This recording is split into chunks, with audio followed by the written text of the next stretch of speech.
بسم اللہ الرحمن الرحیم۔ السلام علیکم ورحمۃ اللہ۔ اگر نماز پڑھنے کے بعد یہ دو نشانیاں ظاہر ہوں تو سمجھ لو اللہ تبارک و تعالی ناراض ہے، نمازیوں ہوشیار ہو جاؤ۔ بسم اللہ الرحمن الرحیم۔ سچے اور پکے مومنوں کی یہ شان ہوتی ہے کہ وہ اپنی زندگی کی تمام ساعات و لمحات اپنے خالق و پروردگار کی رضا جوئی کی نظر کر دیتے ہیں۔ انہیں ہر آن اس بات کا کھٹکا لگا رہتا ہے کہ کہیں اس کی ذات سے ایسا فعل صادر نہ ہو جو اللہ تعالیٰ کی ناراضگی کا سبب بنے اور اس کے غیظ و غضب کو دعوت دے، کیونکہ انہیں اس بات کا کامل اذعان ہوتا ہے کہ انسان کی زندگی کا مقصد و حاصل بجز اس کے کہ کوئی کہیں کہ اللہ تبارک و تعالیٰ کی رضامندی حاصل ہو جائے، کہ کامیابی و کامرانی کا سارا مدار اسی کی رضامندی پر ہے۔ چنانچہ وہ اپنا ہر قدم نہایت احتیاط اور پھونک پھونک کر اٹھاتے ہیں تاکہ مرضی رب کے خلاف کوئی عمل سرزد نہ ہو، اور عبادت و ریاضت و اطاعت و فرمانبرداری میں نہایت جانفشانی کا مظاہرہ کرتے ہیں تاکہ اس کی خوشنودی میسر ہو جائے۔ ان صفات کے حامل مسلمان کامیاب ضرور ہیں لیکن نایاب نہیں۔ ہمیں بھی چاہیے کہ ہم ایسے لوگوں کی زندگی کو مشعل راہ بنائیں اور اس کی روشنی میں اپنی زندگی گزاریں، لیکن سوال یہ ہے ہمارے اندر یہ اعلیٰ صفات کس طرح پیدا ہوں گی اور ہمیں اللہ تعالیٰ کی رضامندی کیسے حاصل ہوگی؟ ہمیں اتنی بات تو معلوم ہے کہ مولا کی رضامندی دنیا و آخرت کی سعادت مندی کی ضامن ہے اور اس کی ناراضگی دونوں جہاں کے خسارے کا سبب ہے، لیکن ہمیں اس بات کا ادراک نہیں کہ ہمارا خالق ہم سے راضی ہے یا نہیں۔ چنانچہ اسی کے پیش نظر ہم اس تحریر میں بات کریں گے کہ اللہ تعالیٰ کی ناراضگی کی نشانیاں کیا ہیں، کیونکہ جب ہم اللہ تعالیٰ کی ناراضگی کی نشانیوں سے واقف ہو جائیں گے تو جب ہماری زندگی میں وہ نشانیاں ظہور پذیر ہوں گی، ظاہر ہوں گی، تو ہم فوراً سنبھل جائیں گے اور توبہ انابت کے ذریعے اس کی رضامندی کی جستجو میں لگ جائیں گے۔ حقیقی بات تو یہ ہے کہ انسان کو اللہ تعالیٰ کی رضامندی اور ناراضگی کا علم نہیں ہو سکتا۔ البتہ علماء اسلام نے کچھ ایسی علامتیں اور نشانیاں بیان کی ہیں جن کا ظہور اگر ہونے لگے تو فوراً ہوش میں آ جانا چاہیے اور رجوع اور انابت، توبہ استغفار اور عبادت و اطاعت میں مستعدی کا مظاہرہ کرنا چاہیے، کیونکہ وہ علامتیں اللہ تعالیٰ کی ناراضگی پر دلالت کرتی ہیں۔ قساوت قلبی کا مطلب یہ ہے کہ انسان انتہائی سخت مزاجی، سنگ دلی اور کٹھورپن کا شکار ہو جائے، رحم دلی اور نرم مزاجی اس کی طبیعت میں باقی نہ رہے، دل کے اندر سختی اور بے رحمی معاصی و ذنوب پر جری ہو جانے اور مسلسل گناہوں پر اصرار کرنے کے باعث پیدا ہوتی ہے، حتیٰ کہ انسان بڑے بڑے گناہوں کو بھی بلا خوف و خطر اور بے حیائی سے انجام دینا شروع کر دیتا ہے۔ ظاہر ہے گناہوں پر مصر ہو جانا اللہ تعالیٰ کی غیظ و غضب کو دعوت دینا ہے، چنانچہ حق تعالیٰ ایسے نافرمان بندوں کے دل سخت کر دیتا ہے۔ چنانچہ تابعی مالک بن دینار رحمۃ اللہ علیہ فرماتے ہیں، دل کا سخت ہو جانا گناہگار کی حق میں سزا ہے اور دل سے رحم کا مادہ نکل جانا اس بات کی دلیل ہے کہ اللہ تعالیٰ اس شخص سے ناراض ہے۔ اللہ تعالیٰ جب کسی بندے سے خفا ہو جاتا ہے تو اس کی نعمتوں پر شکر اور آزمائشوں پر صبر کی توفیق چھین لیتا ہے۔ وہ ہر لمحہ بے چینی، اضطرابی فکر و علم اور بے کلی اور بے تابی میں مبتلا رہتا ہے۔ مال و زر کی بہتات اور آسائش و راحت کے اسباب کی فراوانی کے باوجود بھی اس کے اندر قناعت و صبر کی صفت پیدا نہیں ہوتی ہے۔ اور جس بندے کو حق تعالیٰ کی خوشنودی حاصل ہو جاتی ہے وہ اپنے معمولی سی اور محدود سرمایہ میں بھی صبر و شکر کے ساتھ زندگی گزار لیتا ہے۔ وہ اللہ کے فیصلے پر راضی رہتا ہے، مصیبت کی گھڑی ہو یا راحت کا موقع ہو، وہ ہر وقت قضاء و قدر کو بجان و دل تسلیم کر لیتا ہے اور زبان کو آلودہ شکوہ نہیں کرتا ہے۔ حقیقت یہ ہے بندہ اپنے خالق کے تئیں جو گمان و خیال کرتا ہے، خالق اسی کے مطابق بندے کے ساتھ معاملہ کرتا ہے۔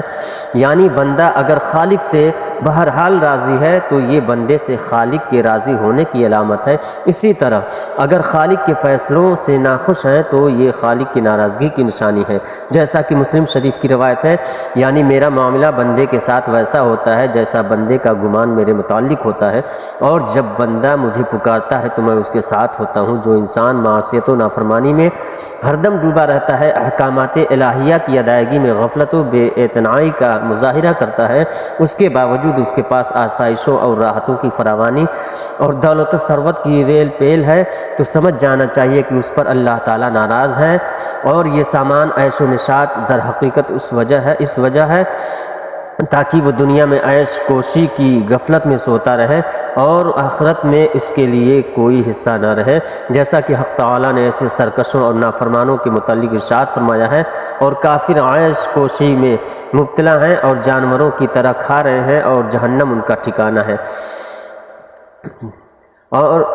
اپنے خالق و مالک کو فراموش کر بیٹھتا ہے، مسلسل گناہوں میں ملوث رہ جاتا ہے، اور توبہ انابت کا استغفار کا خیال تک اس کے دل میں نہیں آتا ہے، تو سمجھ جانا چاہیے کہ اللہ تعالیٰ اس پر ناراض ہے، کیونکہ جب وہ ناراض ہوتا ہے تو بندے سے توبہ کی توفیق چھین لیتا ہے اور اسے معصیت کی وادیوں میں بھٹکتا چھوڑ دیتا ہے، جیسا کہ خود اس کا فرمان ہے۔ ترجمہ: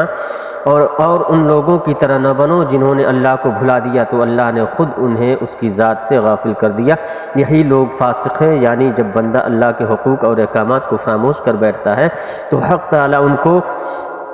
اس قدر غفلت میں ڈال دیتا ہے کہ انہیں توفیق توبہ میسر نہیں ہوتی ہے، اور اسی غفلت کی حالت میں معاصی اور ذنوب کا بار گرا سر پر اٹھائے آخرت کی طرف اپنے اعمال کی سزا پانے چل پڑتا ہے۔ اب ذرا ایک مومن کی حیثیت سے ہمیں اپنے گریبان میں جھانکنا اور اپنی زندگی کا جائزہ لینا چاہیے کہ کہیں اللہ کی ناراضگی کی نشانیاں ہماری زندگی میں ظہور پذیر تو نہیں ہو رہی ہیں، اور ہم سے ہمارا پروردگار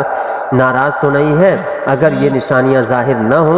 تب بھی ہمیں ہر آن اس کی رضا جوئی اور خوشنودی کی جستجو یعنی تمنا میں مگن رہنا چاہیے۔ حضرت سیدنا موسیٰ علیہ السلام نے عرض کی، یا اللہ تیرے ناراض ہونے کی کیا نشانی ہے؟ اللہ تعالیٰ نے فرمایا، موسیٰ میرے ناراض ہونے کی پہلی نشانی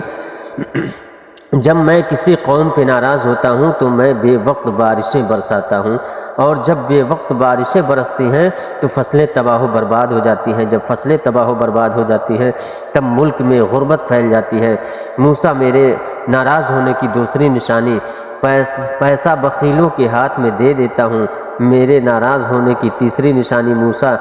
جب میں ناراض ہوتا ہوں تو حکومت بے وقوفوں کو دے دیتا ہوں، حکومت نہ اہلوں کو دے دیتا ہوں، اور نہ اہل لوگ بے وقوف لوگ کسی بھی قوم کے اوپر ویسے ہی عذاب ہے۔ ناظرین، اب بات کرتے ہیں اللہ کے راضی ہو جانے کی نشانیاں۔ سب سے پہلے نشانی، اللہ پاک جس کو دین کی سمجھ عطا فرماتا ہے، دین سے جوڑ دیتا ہے تو اسے اپنا محبوب بنا لیتا ہے۔ حضرت عبداللہ ابن مسعود رضی اللہ تعالی عنہ سے مروی ہے کہ رسول اللہ صلی اللہ علیہ وسلم نے فرمایا کہ اللہ پاک تمہارے درمیان اخلاق بھی تقسیم کرتا ہے جس طرح رزق تقسیم کرتا ہے۔ اللہ پاک دنیا اس کو بھی دیتا اللہ پاک دنیا اس کو بھی دیتا ہے جو اللہ پاک کا پیارا ہو یا نہ ہو، لیکن اللہ پاک دین کی سمجھ صرف اسے دیتا ہے جو اللہ پاک کا محبوب ہوتا ہے۔ عبادت کی محبت، قرآن کی محبت، اللہ پاک کی محبت، اللہ کے ذکر سے محبت، رسول صلی اللہ علیہ وسلم پر درود و سلام بھیجنے کا شوق اور تڑپ، یہ وہ چیزیں ہیں جو اس بات کی نشانی ہے کہ اللہ نے اسے بہت پیارا بنا لیا ہے۔ دوسری نشانی، رسول اللہ صلی اللہ علیہ وسلم نے فرمایا، اللہ جسے اپنا بناتا ہے تو پھر اس پر تھوڑی سی آزمائش بھی ڈالتا ہے، یعنی اللہ پاک دیکھنا یہ چاہتا ہے کہ یہ بندہ میرے فیصلے پر راضی ہوتا بھی ہے یا نہیں۔ جو راضی ہو جائے اللہ پاک اسے دنیا میں بھی راضی کرتا ہے اور آخرت میں بھی راضی کرے گا۔ جو اس وقت بھوکلاہٹ کا شکار ہو جائے کہ یہ کیا ہو گیا میرے ساتھ، میں تو نماز بھی پڑھتا ہوں، قرآن پاک کی تلاوت بھی کرتا ہوں، پھر مجھے بخار کیوں آ گیا، میں تو دین کا کاربند ہوں، پھر مجھے کیوں فکر ہو رہی ہے؟ تو ایسا نہیں سوچنا چاہیے۔ حضرت بلال حبشی رضی اللہ عنہ سے کسی نے پوچھا کہ آپ بڑی توحید کی بات کرتے ہیں تو آپ کو اتنی بری طرح سے مار کیوں پڑی ہے؟ تو آپ رضی اللہ عنہ نے فرمایا کہ تم بھی تو بازار جا کر برتن خریدنے سے پہلے اسے بجا کر دیکھتے ہو کہ مٹی صحیح طرح سے لگی ہے یا نہیں۔ بس اللہ نے بھی مجھے آزمایا تھا، اس کے بعد یہی وہ غلام تھا جس کا رنگ بھی کالا تھا، موٹے موٹے ہونٹ بھی تھے، جس کے بارے میں اللہ کے پیارے رسول صلی اللہ علیہ وسلم فرماتے ہیں کہ جب میں جنت میں جا رہا تھا، جب مجھے معراج کرائی گئی تو آگے آگے کسی کی چلنے کی آواہٹ سنائی دی۔ میں نے حضرت جبرائیل علیہ السلام سے پوچھا کہ یہ کون ہے؟ جواب ملا، یہ بلال حبشی ہیں جو آپ کے آگے چل رہے ہیں۔ حضور پاک صلی اللہ علیہ وسلم جب واپس آ گئے تو حضرت بلال رضی اللہ تعالیٰ عنہ سے پوچھا کہ تم کون سا عمل کرتے ہو؟ تو حضرت بلال حبشی رضی اللہ عنہ نے فرمایا کہ آپ نے ہی تو فرمایا تھا کہ ہر وقت باوضو رہنا، تو میں ہر وقت باوضو کی حالت میں رہتا ہوں، اور جب بھی میں بے وضو ہو جاتا ہوں تو اسی وقت نیا وضو کر لیتا ہوں، اور جب وضو کرتا ہوں تب 2 رکعت نماز بھی پڑھ لیتا ہوں۔ چلتے زمین پر ہیں اور قدموں کی آہٹ جنت میں سنائی دیتی ہے، تو آزمائش اللہ پاک کی محبت کی دوسری نشانی ہے۔ اسی لیے اگر کوئی فکر یا پریشانی میں ہو، اس کا یہ مطلب نہیں ہوتا کہ پتہ نہیں کہ مجھے کیا ہو گیا ہے، اللہ پاک اپنے پیاروں کو ہی آزماتا ہے۔ تیسری نشانی تو بہت ہی زیادہ خوبصورت نشانی ہے۔ اللہ پاک جب کسی بندے سے محبت کرتا ہے تو اس کی طرف خوبصورت بدلاؤ لاتا ہے۔ حدیث میں آتا ہے کہ جب اللہ تبارک و تعالیٰ کسی سے محبت کرتا ہے تو اللہ پاک حضرت جبرائیل علیہ السلام کو فرماتا ہے، اس کے بعد آسمانوں میں زلزلہ آ جاتا ہے، سب فرشتے بے ہوش ہو جاتے ہیں، اور پھر جب اللہ کے حکم سے سب ہوش میں آتے ہیں تو سب سے پہلے حضرت جبرائیل علیہ السلام کو اجازت ہوتی ہے۔ تو حضرت جبرائیل علیہ السلام سوال کرتے ہیں کہ ہمارے رب نے کیا فرمایا ہے، اور اس کے بعد خود ہی کہتے ہیں کہ اللہ نے جو بھی فرمایا ہوگا وہ حق فرمایا ہوگا۔ پھر اللہ فرماتا ہے، جبرائیل میں نے آج اس بندے کو اپنا محبوب بنا لیا، تم بھی اسے اپنا محبوب بناؤ۔ حضرت جبرائیل علیہ السلام بھی اس بندے سے محبت کرنے لگتے ہیں۔ پھر جبرائیل علیہ السلام کو حکم ہوتا ہے کہ آسمان کے تمام فرشتوں کو خبر دے دو، یہ اللہ کا پیارا بن گیا ہے۔ حضرت جبرائیل علیہ السلام آسمان کے تمام فرشتے اور تمام نورانی مخلوقات بھی اس سے محبت کرنے لگے۔ 7واں آسمان کے کھربوں فرشتے اس سے محبت کرنے لگتے ہیں۔ پھر ایک فرشتہ آسمان سے دنیا میں آتا ہے اور اعلان کرتا ہے کہ اے لوگو، فلاں شخص اللہ کا محبوب ہے۔ حضرت جبرائیل علیہ السلام اور تمام آسمانوں کی نوری مخلوقات اس سے محبت کرتی ہے، تم بھی اس سے محبت کرو۔ اور پھر دنیا والوں کے دلوں میں اللہ پاک اس بندے کی محبت ڈال دیتا ہے۔ اللہ تعالی عمل کی توفیق عطا فرمائے، عمل خیر کی توفیق عطا فرمائے، آمین آمین یا رب العالمین۔ ناظرین، کمنٹ باکس میں اللہ تعالیٰ کے 99 ناموں میں سے ایک نام ضرور ٹائپ کریں، اور ویڈیو پسند آئی ہو تو ویڈیو کو لائک اور چینل کو سبسکرائب بھی کریں، اور دوستوں کو شیئر بھی کریں۔ السلام علیکم ورحمۃ اللہ وبرکاتہ۔